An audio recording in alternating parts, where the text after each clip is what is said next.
রাতের আধার কাটিয়ে ঘড়িতে তখন বেলা সকাল ৬টা। ঠিক সেই সময় শালকুমার গ্রাম পঞ্চায়েতের ছোট শালকুমার গ্রামে দাপিয়ে বেড়ালো হাতি। আপনারা এই মুহূর্তে যে ছবি দেখছেন সেই ছবি ছোট শালকুমার গ্রামের। হাতি সকালবেলায় দাপিয়ে বেড়ালো ছোট শালকুমার গ্রামের ৫ থেকে ৬০টি বাড়ি হাতি ভেঙে তছনছ করে দিল।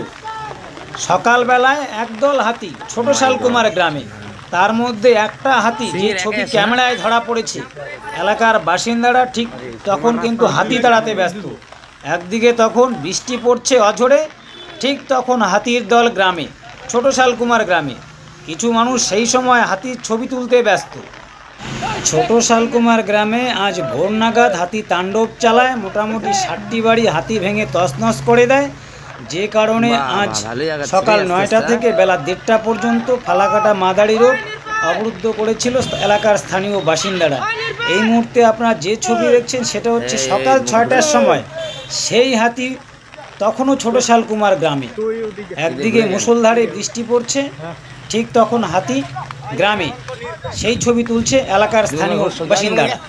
দেখতে পাচ্ছেন স্থানীয় বাসিন্দারা রীতিমতো হাতি তাড়াতে ব্যস্ত। অন্যদিকে আজকে যখন প্রায় ৪ ঘন্টা ফালাকাটা মাদারি রোড অবরুদ্ধ করে এলাকার বাসিন্দারা, তারপর ফালাকাটা থানার পুলিশ প্রশাসন এসে সেই অবরোধ তুলে দেয়। আপনারা যে ছবি দেখছেন ছোট শালকুমার গ্রামে দিনের বেলায় হাতি, সকাল ৬টা বাজে, ঠিক সেই সময় হাতি কিন্তু দাপিয়ে বেড়াচ্ছে গোটা গ্রাম জুড়ে। তো দাঁড়িয়েছে, কত বড় দেখতে পাচ্ছ, অনেক বড়।